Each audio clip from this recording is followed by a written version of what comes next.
Horn Rims and Funny Stockings on the Space Station, presented by Science at NASA. If your favorite astronaut returns from space wearing horn-rimmed glasses and funny stockings, don't be too disappointed. It's all part of the job, and there's a logical explanation. Among the challenges astronauts face during their stints on the International Space Station, farsightedness is fairly common. Hence, the horn rims. But it may be those funny stockings can reduce the need for them. About 3/4 of ISS astronauts experience changes in the structure and function of their eyes during and/or after their mission, says Michael Stenger of Wyle Science Technology and Engineering Group. And some of these changes in some of the astronauts do not correct themselves after the mission. Stenger is one of the principal investigators of an International Space Station experiment with a very long name that we'll call Fluid Shifts Study for short. It's investigating vision problems in space. During space travel, the fluids of the body shift toward the head and even move across blood vessel and cell membranes differently than they do on Earth.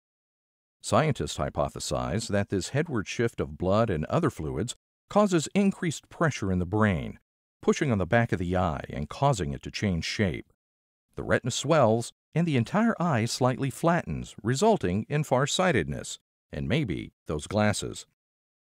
Stenger and his colleagues seek to fully characterize these changes and investigate ways to prevent them. We want to know exactly how much fluid shifts and how it redistributes in the body. How does it move in or out of cells and blood vessels? How do the fluid shifts affect fluid pressure in the head, changes in vision, and eye structures? Those are the kinds of questions we'll answer. We expect to find individualized responses to the headward fluid shift that correlate to vision changes. To find the answers, they'll take measurements of 10 astronaut saliva, urine, and blood at different points in their missions. Other details collected will be their intracranial pressure, intraocular pressure, ocular structure, blood pressure, and heart rate, in addition to ultrasound measurements of their fluid shifts. Another aim of this study is to find out whether the Russian Chibis suit, also known as the lower body negative pressure suit or funny stockings, can help keep the body's fluids where they need to be. The Russian cosmonauts used the Chibis suit during the last 3 weeks of their missions as part of their preparation for re-entry. It's really just a pair of semi-rigid leggings that seal at the waist. A vacuum can be applied to reduce the pressure in the device, which acts to trap fluid in the lower body. The researchers will take cardio, cerebrovascular, and ocular measurements on the test subjects before and during 25 millimeters of mercury of vacuum in the Chibis. If it turns out that lower body negative pressure helps reverse fluid shifts and prevent the visual symptoms, it may indicate that crew members should use the Chibis earlier and more often on long missions. We've seen some promising results in our first subjects.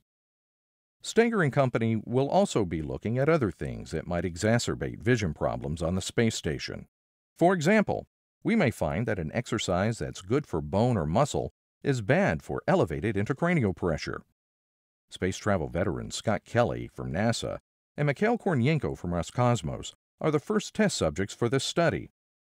They will spend nearly a year aboard the station, twice as long as a typical crew member.